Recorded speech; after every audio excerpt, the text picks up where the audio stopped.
Kalau partai-partai politik yang lain kubu nomor satu misalnya, Ya. ataupun kubu nomor tiga yang lain seperti P3 tertarik untuk melakukan hak angket, ya saya kira mestinya sudah selesai urusan ini. Hmm. Kan PDIP hanya satu variabel. Partai-partai pendukung kubu Amin misalnya ada PKB di situ, ada Nasdem di situ, ada PKS dan bahkan P3 kan dari dulu mengatakan ada indikasi kecurangan.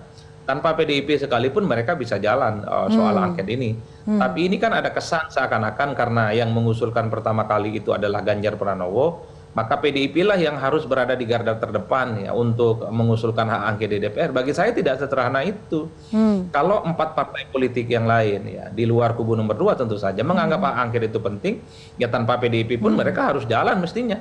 P3 dengan PKB misalnya itu cukup sudah mewakili dua fraksi, tinggal cari 25 anggota dewan untuk tanda tangan pengusulan hak angket. Hmm. Atau misalnya cukup fraksi PKS dan fraksi Nasdem, atau fraksi Nasdem dengan fraksi PKB, cukup itu dua fraksi sebagai syarat untuk mengusulkan hak angket di DPR. Tapi ini kenapa tidak dilakukan?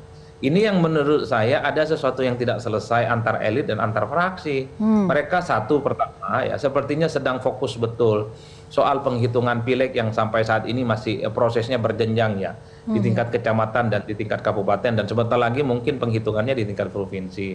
Oleh karena itu mengamankan suara masing-masing di daerah pemilihan inilah yang saya kira membuat kenapa fokus partai-partai ini sebenarnya terbelah. Satu sisi ada keinginan supaya angket ini segera dilakukan di DPR tentu dengan kalkulasi politiknya yang panjang dan pada saat yang bersamaan mereka ini harus fokus memenangkan suara pileg mereka termasuk pilpres supaya suara mereka di pileg ini tidak hilang karena ini kan pemilu yang menurut saya cukup brutal betul ya di mana Oke. migrasi dan perpindahan suara itu justru terjadi setelah pencoblosan. Ya. Ini yang sepertinya membuat kenapa partai seperti P3 ketika ditanya mereka pasti bilang masih fokus ke pileg karena mereka ini Baik. tidak khawatir tidak lolos ke parlemen.